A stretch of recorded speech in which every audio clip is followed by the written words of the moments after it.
Have you ever felt? Are you listening? Damn.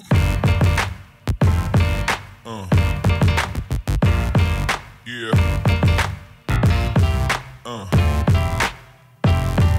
Good morning and welcome to Good Morning with Matty. Today I am joined by the amazing Tracey Philips, a lady that I met through one of my connections on The Real Woman of YouTube. She is a YouTuber, YouTube partner, author, creative artist and independent artist, and she's going to share some amazing tips on what you can do with YouTube and how you can grow a business. I'm so excited to introduce her to you.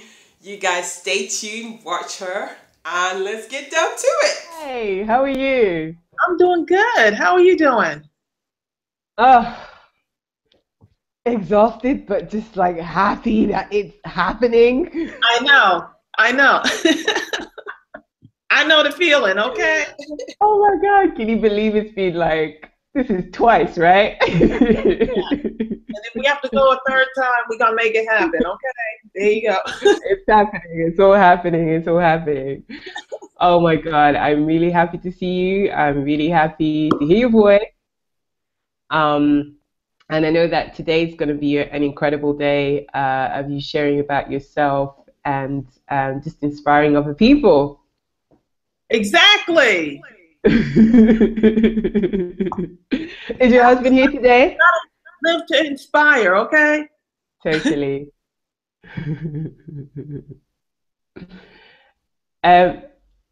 So, should we start? Yes.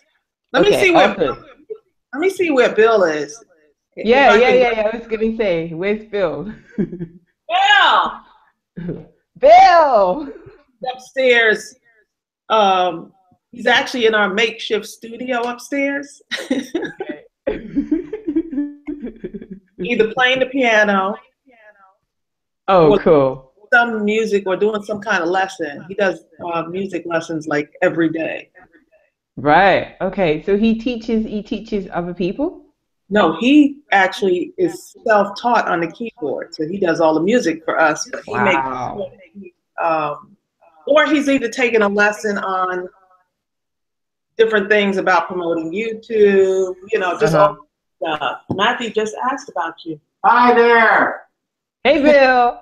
Listen, the dog is like following him around, okay?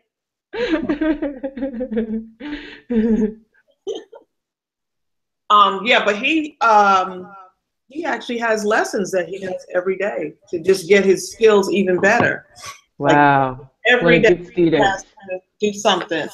No, well, actually, what it is, it's not lessons. Bill, what's up? How you doing? It's all good. No, it's not lessons it's not lessons in the traditional sense. I mean, basically, what I do is I look for absolutely phenomenal pianists, keyboardists, or whatever in any particular genre, or any. Some people specialize in certain things. So once I find them, basically all I have to do is hear them, and then I'll study what they do. Either I'll find some great professor who will talk about a particular concept. See, this is better than having a traditional teacher. A traditional is just infinitely too slow for me. It is. I mean, what technology has done for us is pretty amazing. It's really pretty amazing. Yeah, it is. Look at what we're doing now. I know. I know. I've even got my phone here with my selfie stick. Wow, look at you. You know. We're going to take a selfie soon. Exactly. I'm on the side. I'll stick my head in periodically, but like I said, I'm other guy. We shall see, okay? We shall see. Cool. All right, good to see you, Bill. Talk to you soon. All right. One last thing. Your friend. One last thing. Your friend, the singer. What's her name? Shanice. Really good, man. Singer. Did you like her? I love her. Yes. She's awesome, isn't she? She's got like that India, Irene, Lauryn Hill, Janelle Monáe. I love her. Yeah, she really She is has that. really good. I was like, So wow. talented. She's really young as well. I mean, she's like 20 something, like 21 or something. She looks so young. I was like, wait a minute, this girl right here, she Yeah, got some. And I love that style of music. she started really young as well. I mean, I'll probably be doing an interview with Shanice at one point. She was at one of my events like a couple of years ago. At one of my events, she performed there, and she was amazing. But she has a great story to share and things like that. Like her whole family's into music. Her dad, her sister, and stuff. Really? So yeah, yeah, Where did definitely. you? She's Pardon? here. She's in, look at me. She's here in the United States. She's where is she? No, no, she's in London. Oh, okay. Okay. I had a feeling she was. But when she Yeah, said, yeah. I think she said, thank you, Tracy, I was like, oh my goodness, she actually said thank you. I wanted to. You got like a starstruck moment. Exactly, exactly. That's the nice thing about technology is that you could just connect with Yeah, people, totally. no matter where they are, who they are. You Yeah, can, so this is great. yeah, it's totally great. So let's begin. So hey, welcome everybody to this episode of Good Morning Matty, and today I have a very, very beautiful and inspiring lady who I've met through my YouTube group of the Tracey Philips. She is, let me introduce her, an author, educator, creative artist, independent artist, YouTube partner, mother, daughter, wife, and so much more. Let me introduce guys to Tracey Phillips. Yay! Hello, Yay! everyone. Hey. I'm so delighted and honored to be here. Oh, Tracy, I'm so happy that we're doing this again for the second time. Just to let you guys know, this is our You gotta second make time. it happen. You gotta. It's almost like singing a song and trying to put a track together. You gotta Trust do it me. second, third, fourth time, however many times it takes to make it happen. Uh-huh. Until Yep. it works. Until it Exactly. works. Until it Exactly. works. So Tracy, tell us a bit about who you are and, how did you get into it? Well, I started out. Actually, I'm educated as a librarian. Mm-hmm. So, but I always loved helping people. That's one of my biggest things that I love doing, no matter what Yeah, it was. totally. And so my background started with me being a librarian for about 25 years Mm-hmm. and earning my degree as a librarian. I've got a master's in library science, Mm-hmm. undergraduate degree in journalism. Yeah. And I have always, throughout that career, 25 years, I've worked with mostly children, putting Mm-hmm. children's programs together, having a good time, bringing good energy. Mm-hmm. And so, but I've also always been quite artistic. And sometimes Mm-hmm. things have to go to the side for a little bit because of maybe life circumstances. Yeah. And what happened was I started out singing a song during a meeting. They asked me, Tracy, we love your programs. You always use music with the kids. What song do you really like singing with the kids? And I told them it's this song that I learned from another library system that I worked for, New York Public Library. We had this woman come there. She was a storyteller, and she sang this song called the Rum Sum Sum Song. And although I didn't really know what it was, I kind of I said, okay, I'm going to sing it. And I probably didn't sing it correctly, but the kids loved it. And so I shared that song with some other librarians at a meeting. And one of the librarians said, well, you know what? I don't know the tune. Could you just tape it for me? And I said, oh, yeah, we'll tape it and load it up on YouTube.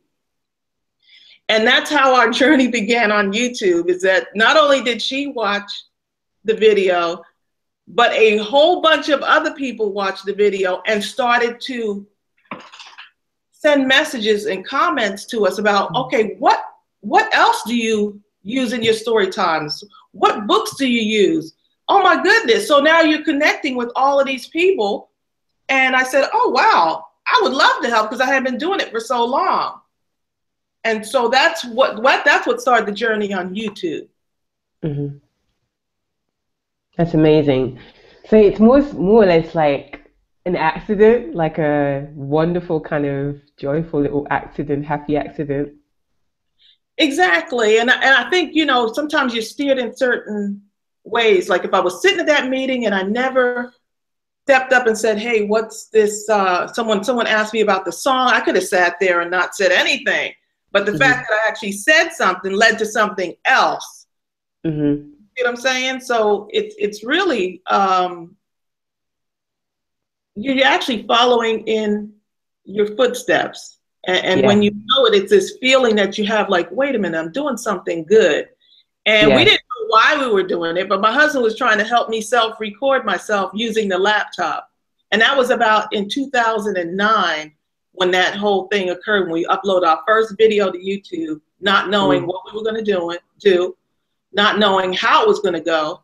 And so now in 2015, we've reached so many parents and kids and educators. It's absolutely amazing. So Tracey, do you want to just like tell my audience like how many subscribers you have and like what is the biggest number of views you get on some of your most popular videos?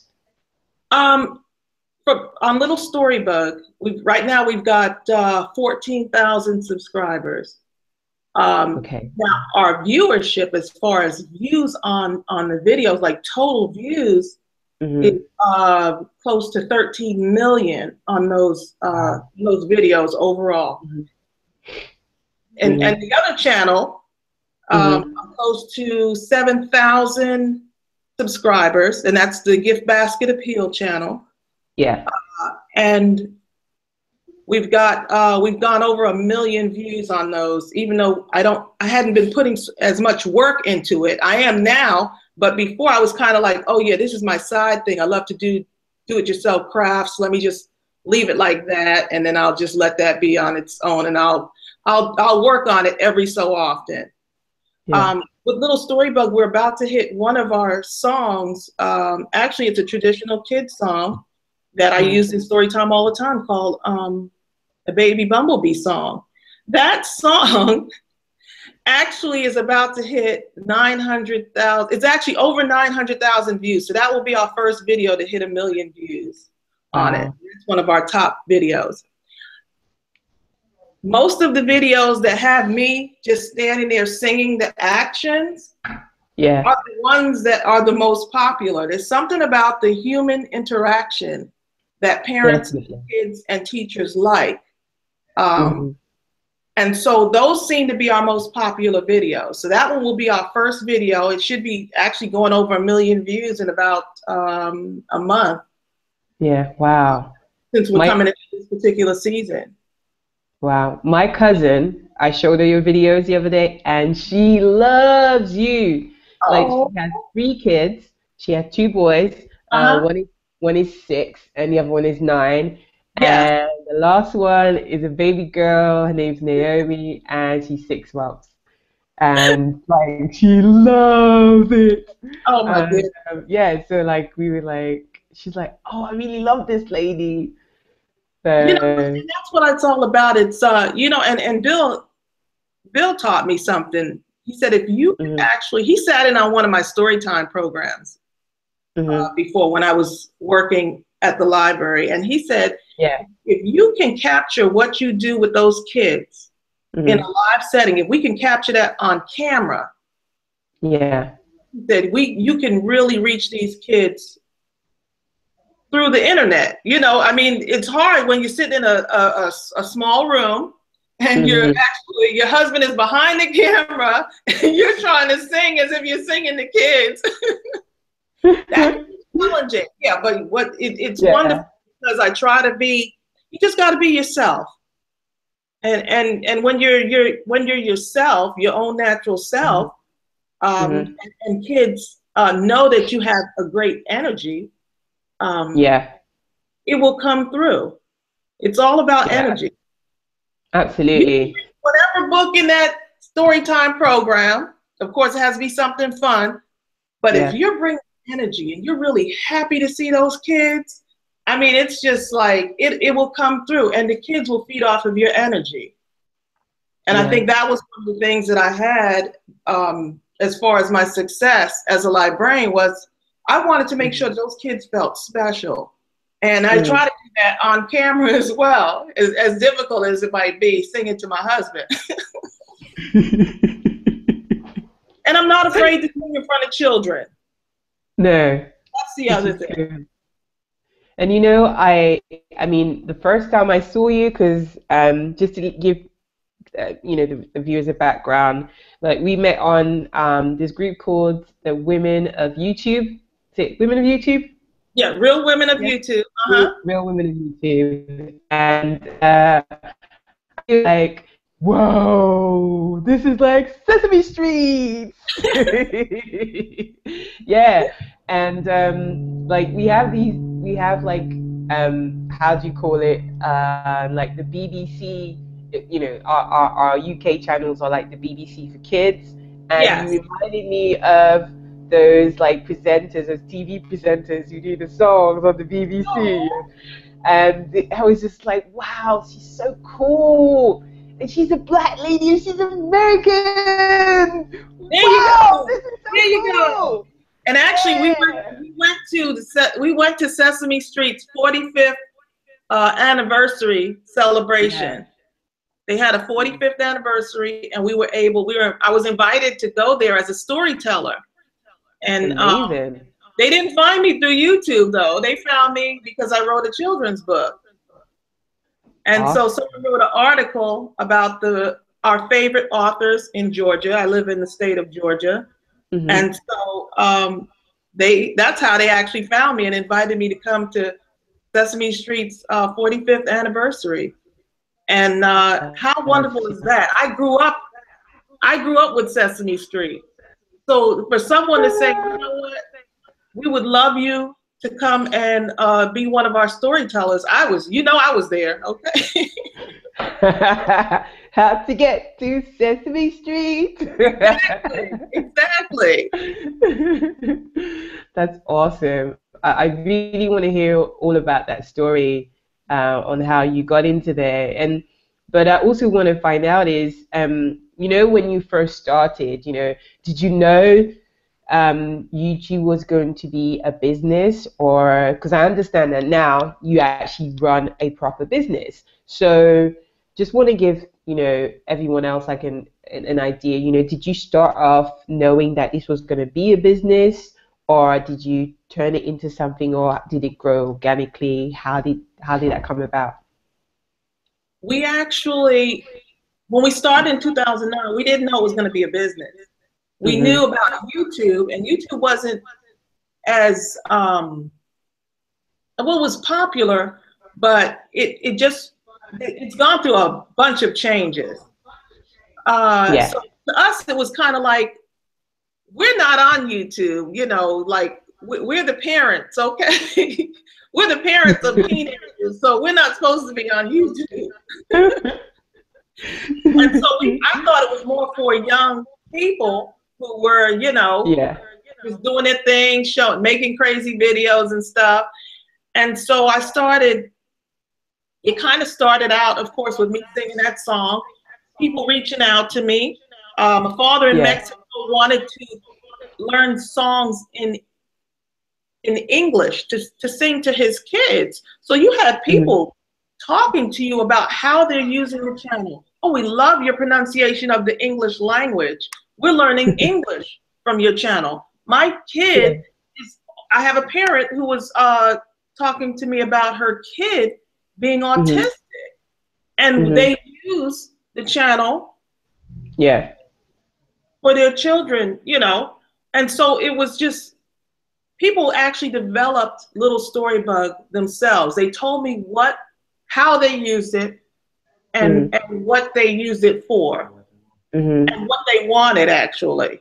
And so it started out just me helping. Librarians love to help. It's just something that is in us where we will start. If someone asks us a question, even if we're not in the library setting, we feel like we have to find the answer, okay?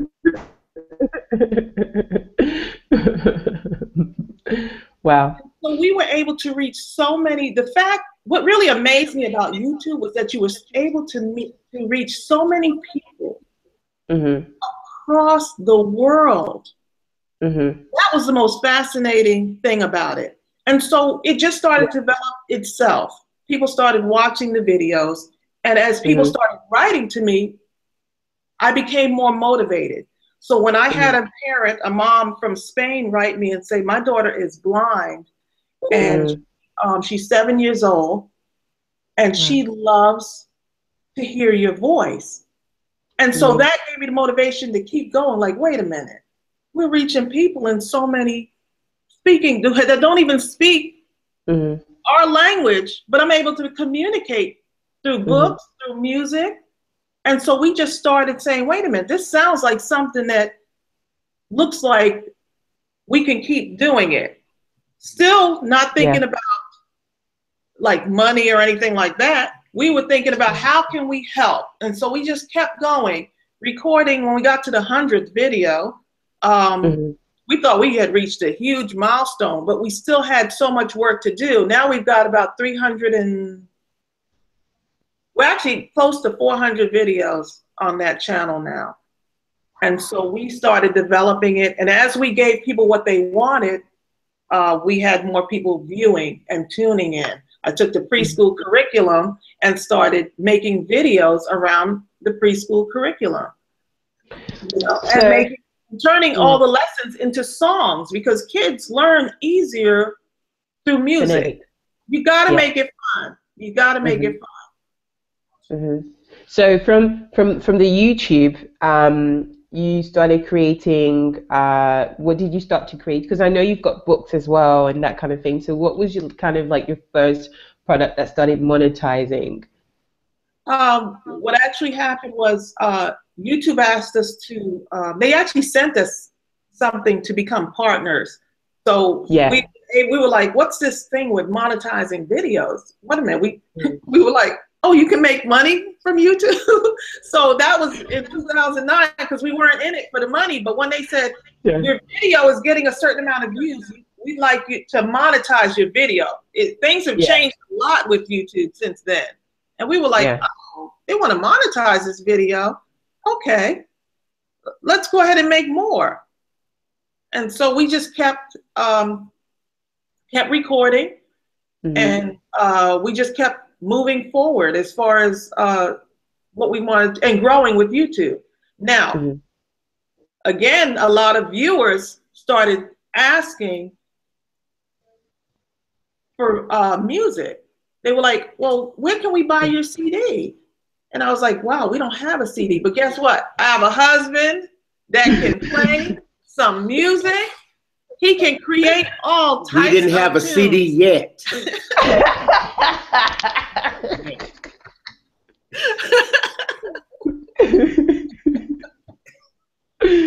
Yeah. In there, you know. They were like, where can we buy your music? And I said, wait a minute.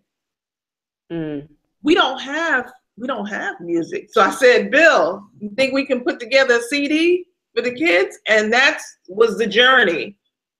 Because sometimes someone will see something in you that you don't even see in yourself at the time. And I was like, wait a minute. All you had to do is say, yes, we could do it. And we gave it a shot.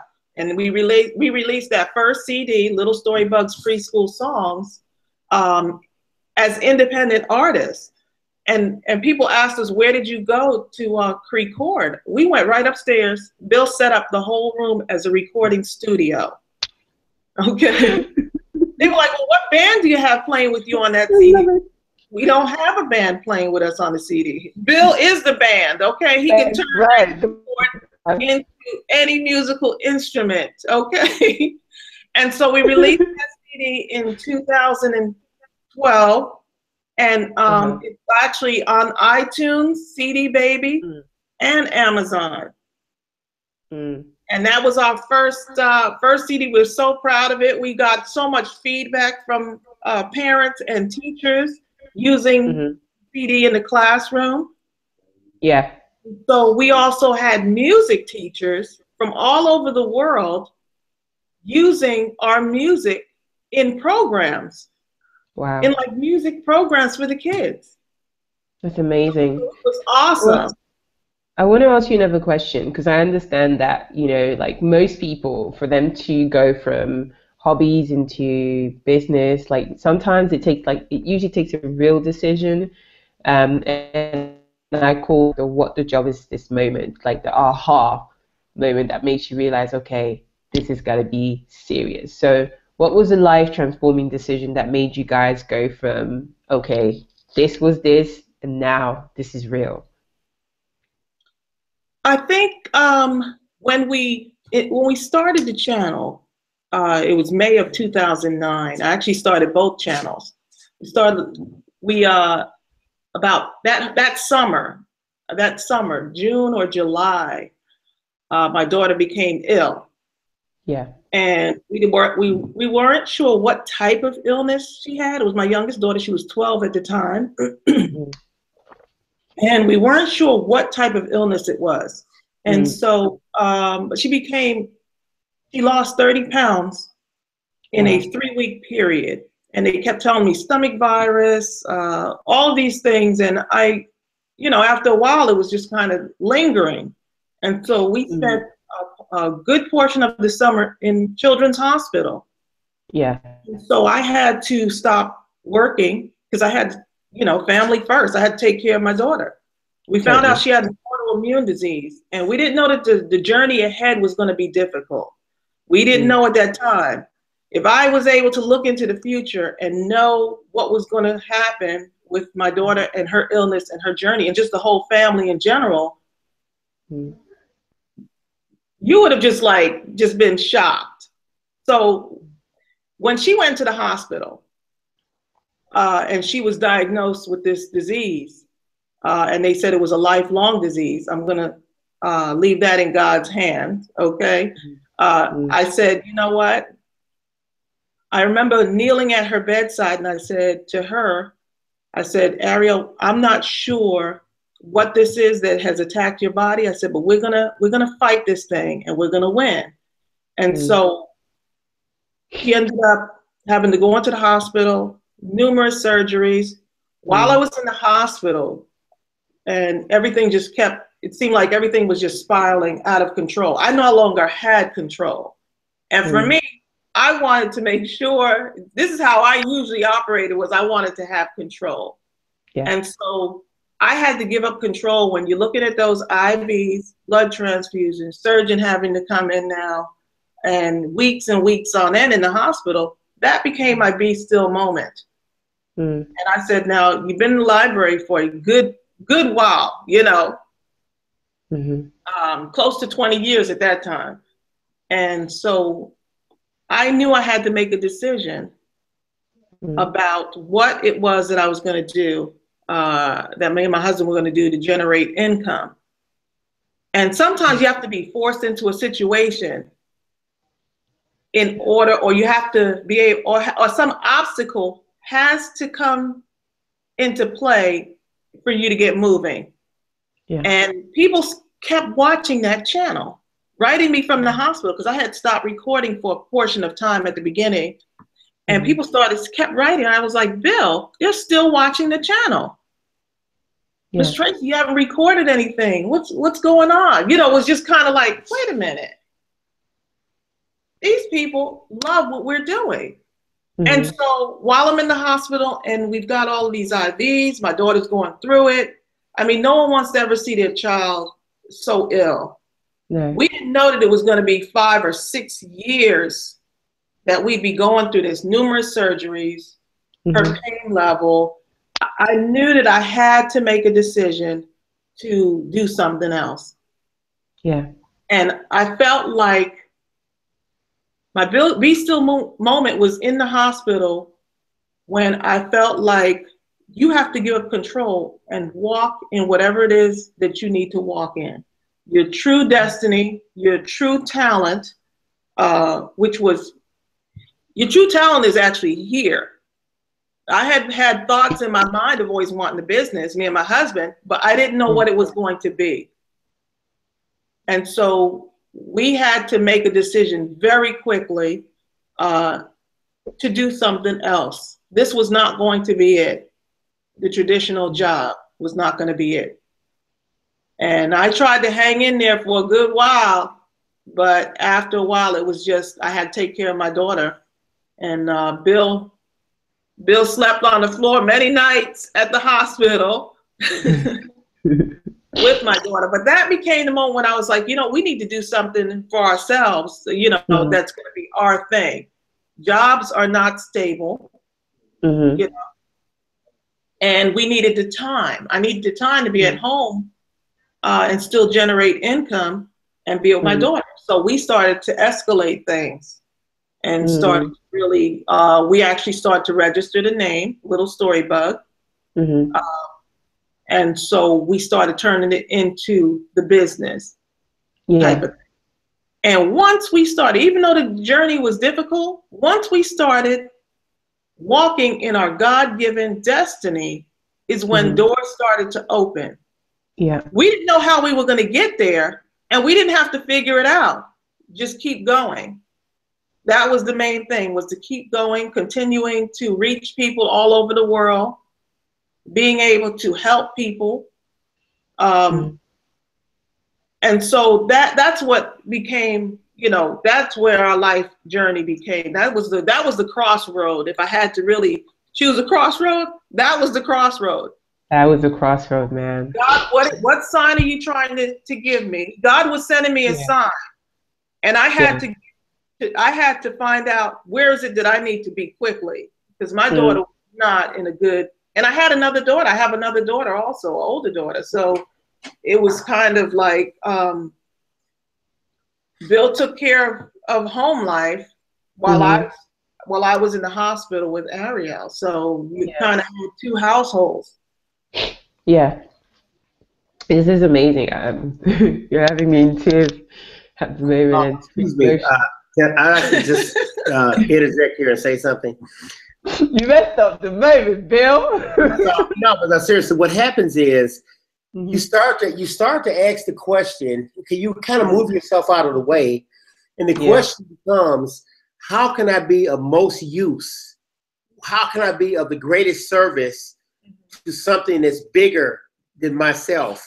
And we were getting emails from all over the world. There's probably not a country you can name that we weren't getting emails from parents with autistic children, from school systems, even some over in England who were using the Little Storybugs products in smartboard systems, and it was just incredible. And so the thing became, how can we help? How can we stay in touch? What do we need to do?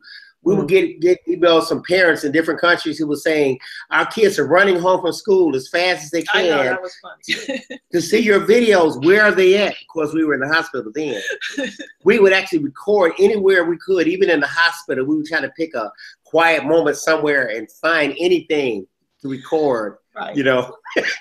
and this was during the Christmas holiday, because I remember trying to do a video during Christmas while my daughter was still in the hospital, and I have a second surgery at that time.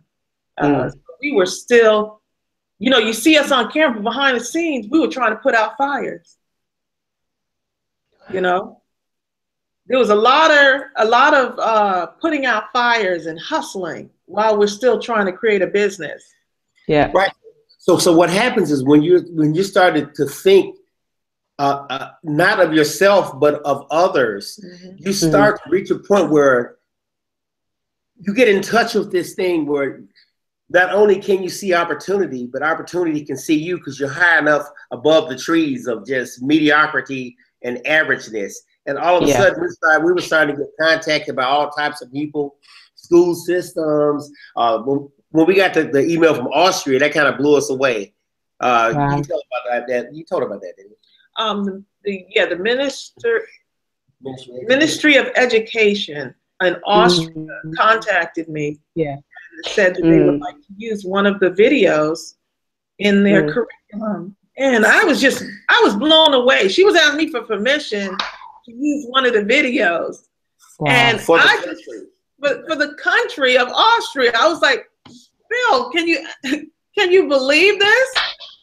And so all along the journey of Little Storybug, there was always a message sent to us. Like you always wonder, are you going in the right direction? And the answer, without a doubt, was yes. Because I mean that's really moving, and also that's kind of the next question, because sometimes you get scared, and I that's kind of what I was going to ask. You probably had moments when you doubted and you were scared and you thought, your highs and your lowers. What would you say there were? I think what happened was when Ariel became sick, that right there was a scary moment. That the fact that she was in such an awful state as far as her health, and eventually she had to have her large intestine removed, and that was just one of the surgeries. We didn't know that further down the line she'd have about 4 more surgeries in addition to that. And when you say you hit your low, I can say that was a very low point, because within that time, we didn't have as much income coming in. And you talk about fear. But when I look at Ariel and as soon as I let go control of what I was trying to hold on to, you can't control this. You have to leave it in God's hands and allow Him to step in and take care.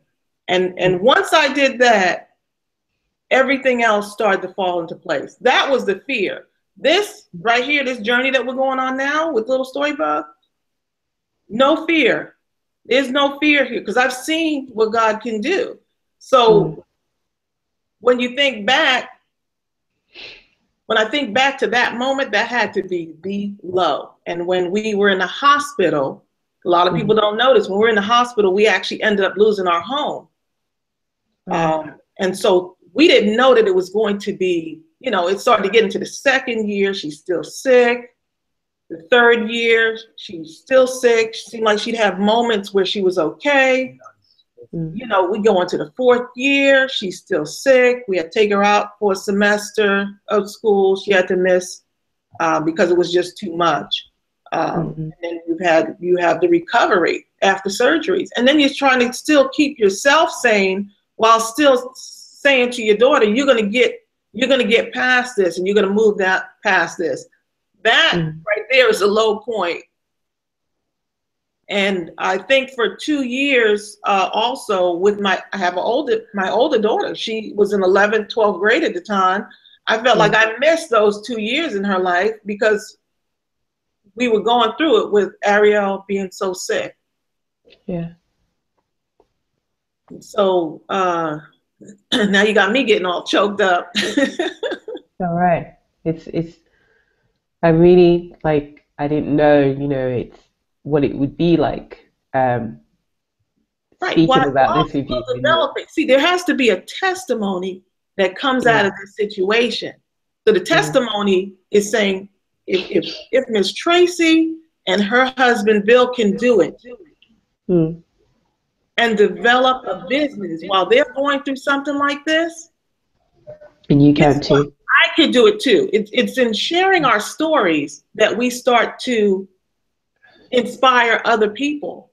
And I didn't know that before this whole journey happened. I didn't know that I should share what happened in my life or challenging time and how I got through it, so I can actually inspire someone else. Because someone may be going through some stuff. There's people going through some stuff out there. Yeah.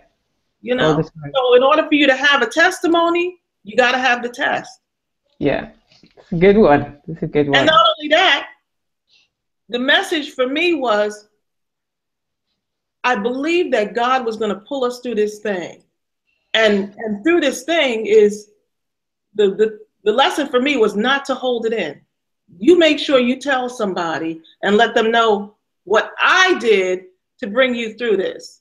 So that was a huge lesson for me, because we hold things inside, and you may have the story that needs to help someone get to that next point or that next level. Yeah, that's powerful. Wow. I mean, I can hear that for you, one of the things that kept you going was your faith.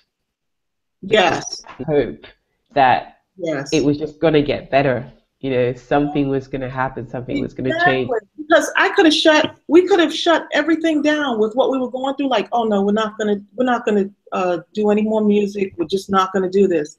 You have to get past that fear. It's fear that holds us back from doing stuff. It's not totally.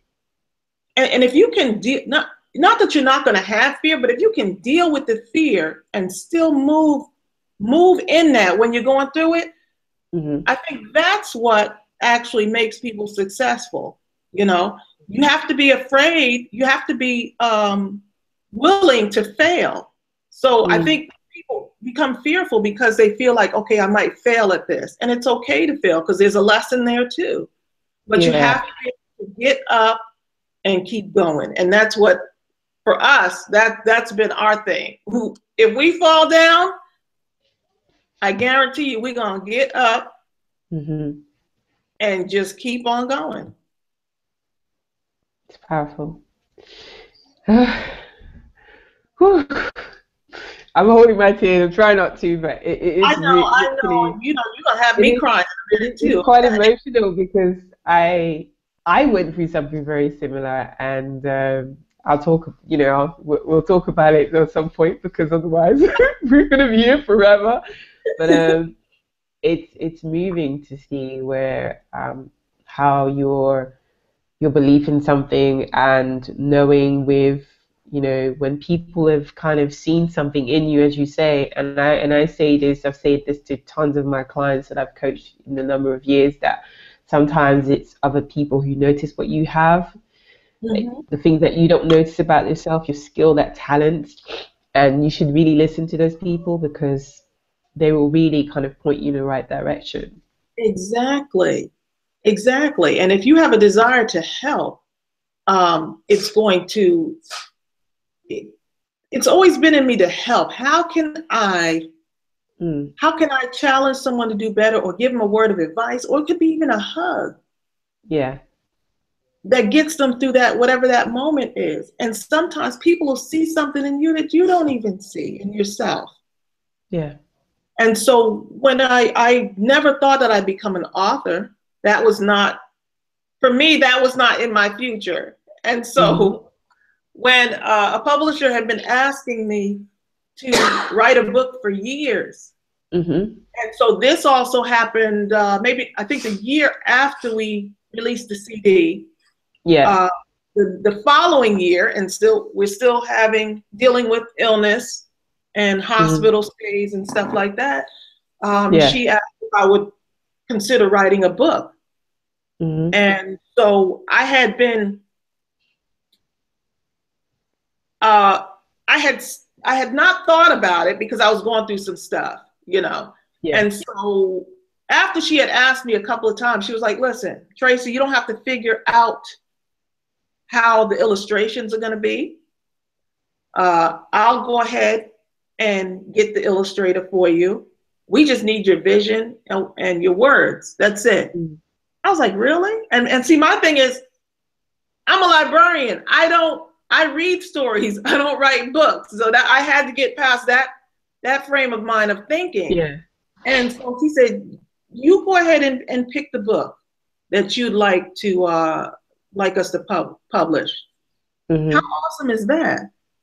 And so for me, it was a story about a little boy. And he was probably about 5 or 6 years old. Yeah. And his name was Justin. And so I sat down with the illustrator. We started pulling out some visions of what I had inside of my head. And this guy John Floyd Jr. went to work. He pulled out some stuff that I could not even, when I saw the boy on paper, I was like, oh yeah, that's him.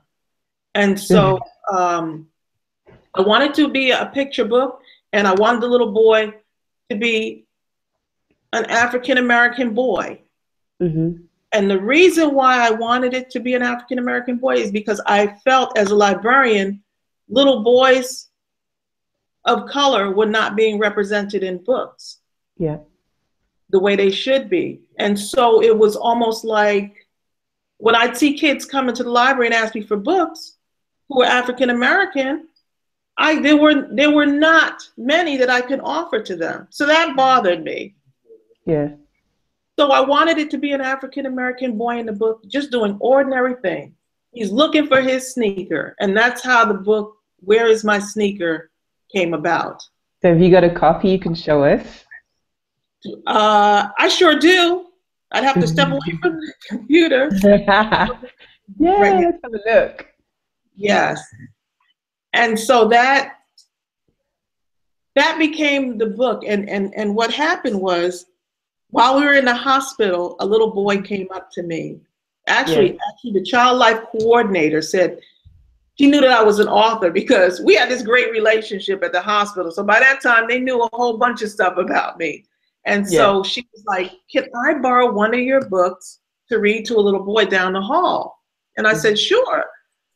And so she comes back a few minutes later and she was like, I read the book to him. She was like, do you have time to meet him? And we were actually about to leave the hospital. We were packing up our stuff. So we had been in the hospital for weeks with my daughter. And we were ready to leave. And so I said, yeah, I'll come and meet him. And he looked at me and he looked at the book.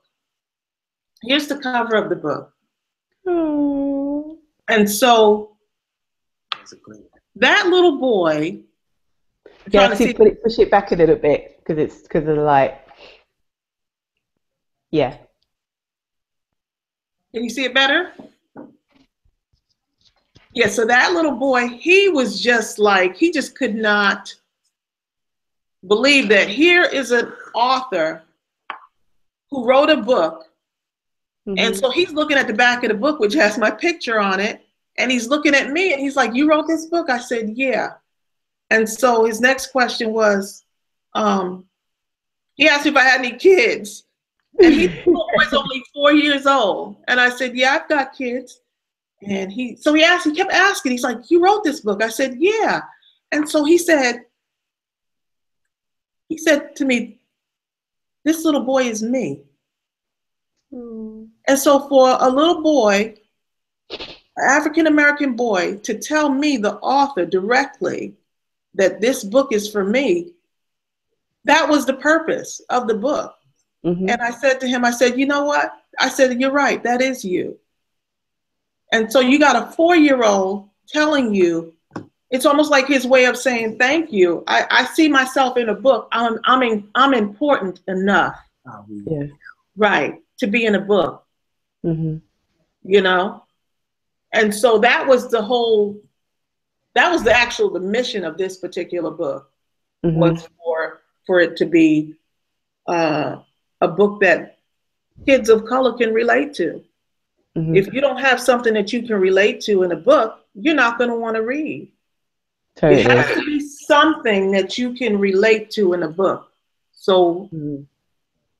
That was the whole mission behind this book. Now, another thing about this book that I haven't told you is that this book was actually published along by our Rainbow Press, but it was mm-hmm.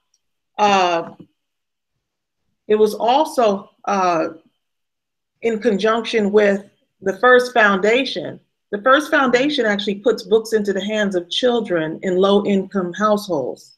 Yeah. And so they have a book of the month. It's kind of a book of the month club. And so this book went out to 2,500 children in low-income households in the state of Georgia. And so this is the whole mission. When you're looking for signs of whether you're going in the right direction, this book is a testimony of that. Are you going in the right direction? My book is in the homes of kids who normally do not have books in their home. So that was huge.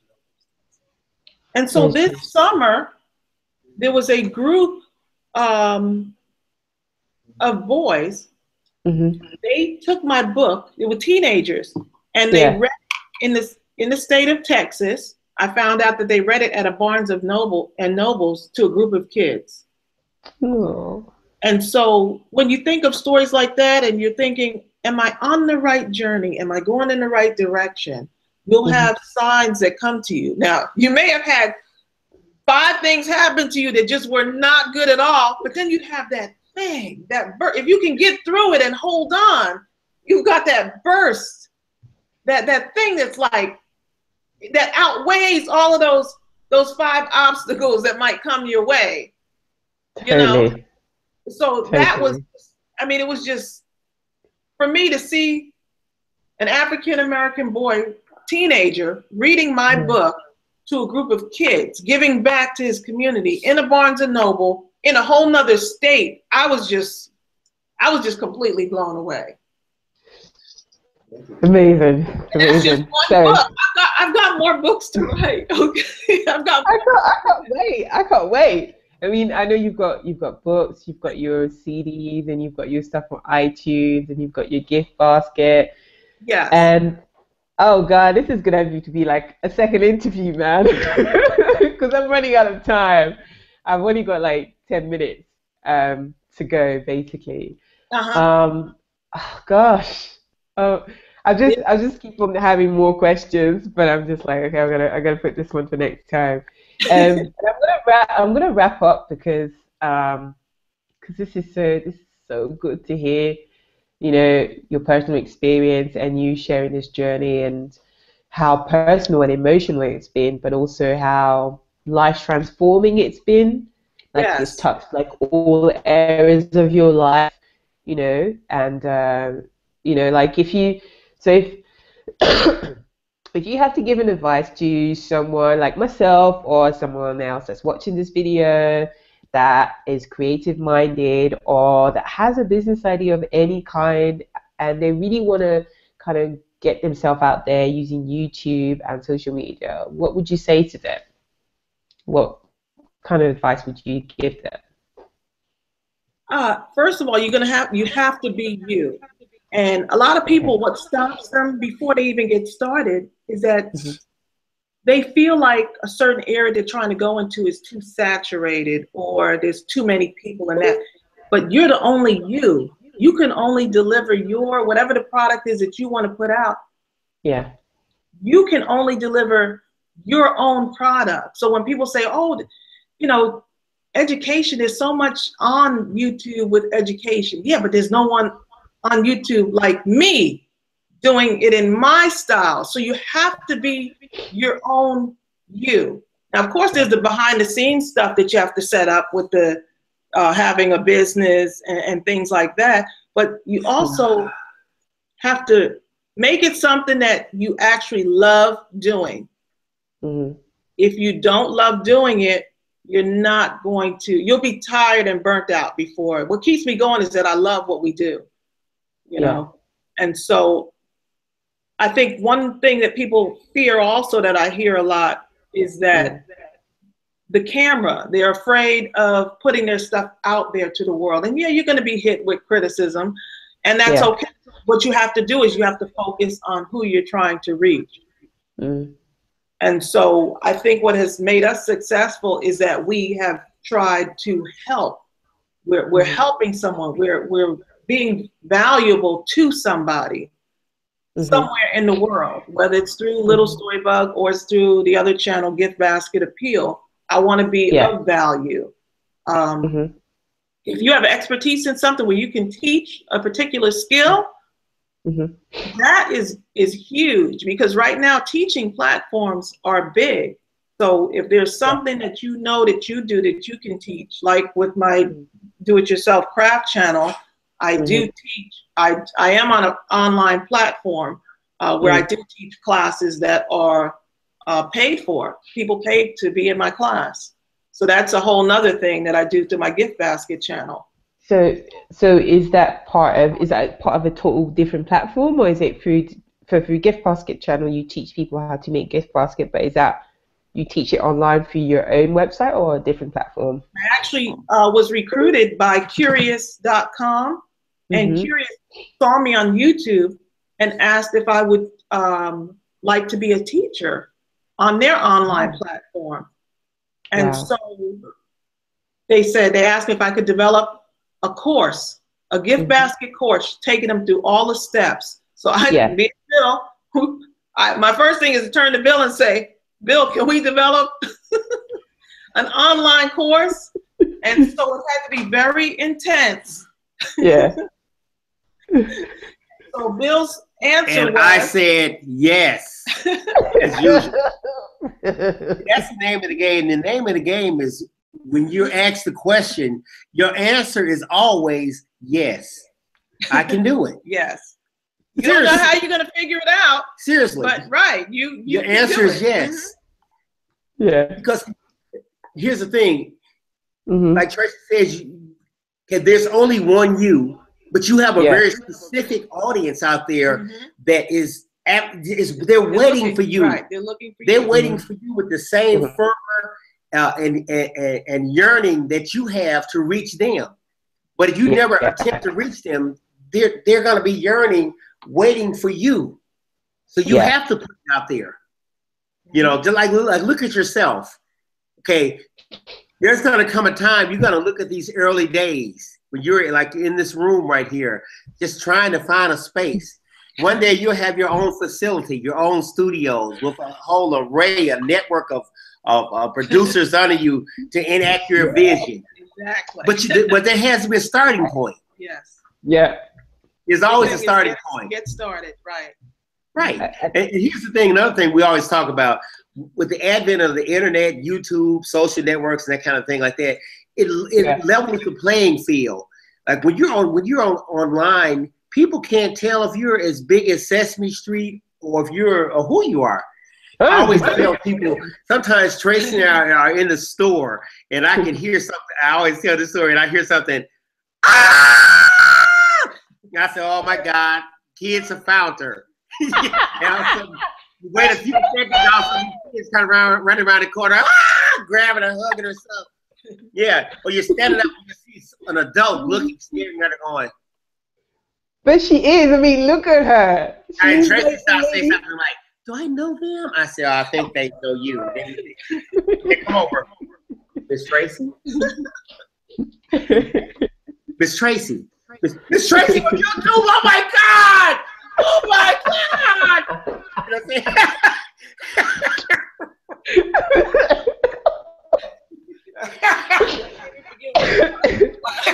I think I will do the same when I see this Tracey. We're anywhere, and they'll hit us with that.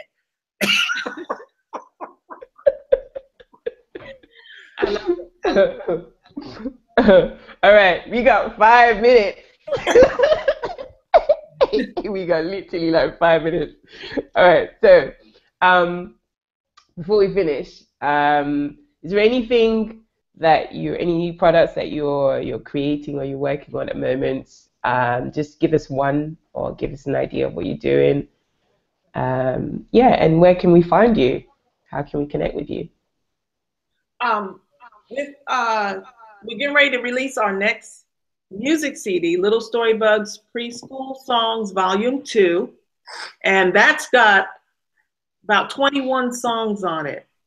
And we weren't sure what we were doing with the first one, but with this one, we definitely know what we're doing, okay? So if we're getting positive feedback on Volume 1, Volume 2 is going to be absolutely wonderful. And they can find that CD is going to be on iTunes, CD Baby, and Amazon. Okay. We're also putting together a series of letter sounds for kids. Mm-hmm.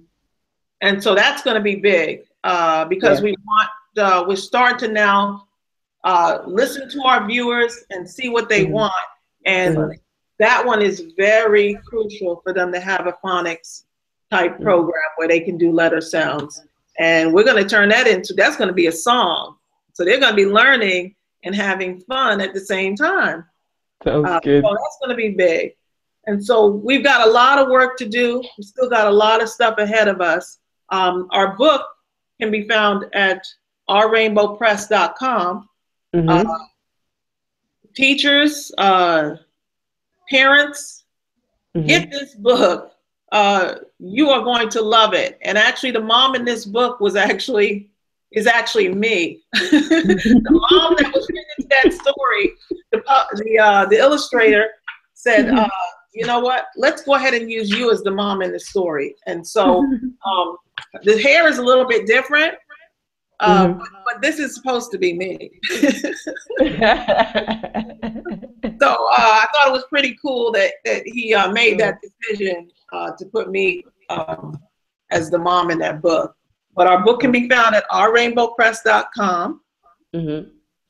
And we're just really, really delighted that we were able to sit and interview with you.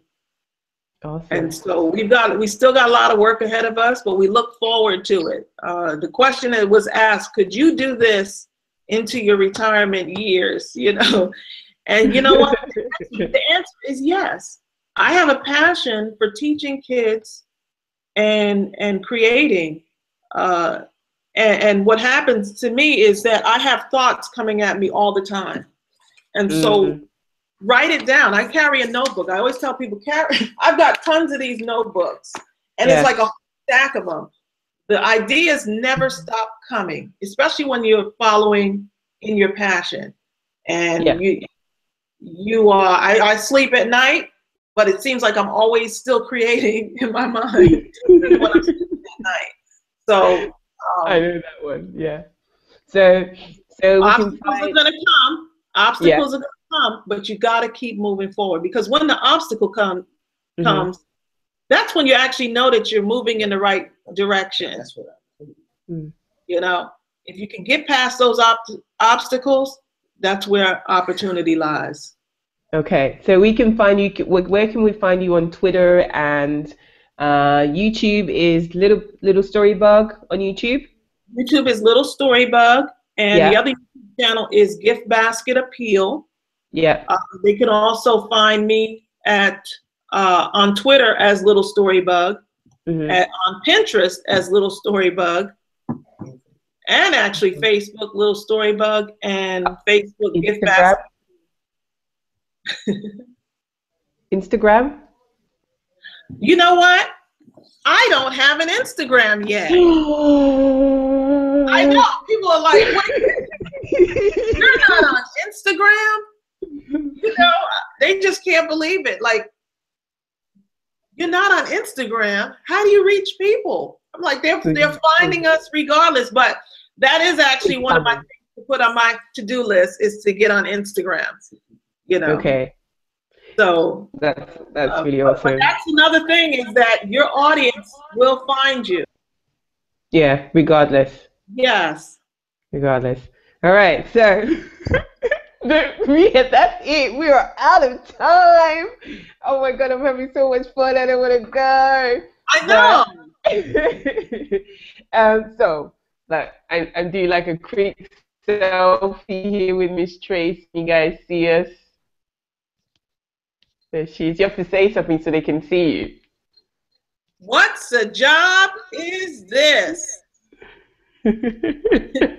Oh, you got me before. You said it before. I might have put another word in there other than job, but. All right. Okay, so we're going to say on free. Bill, Tracy, you got to say it with me. On free. You're watching. What the job is this? Awesome. Thank you guys so much for watching.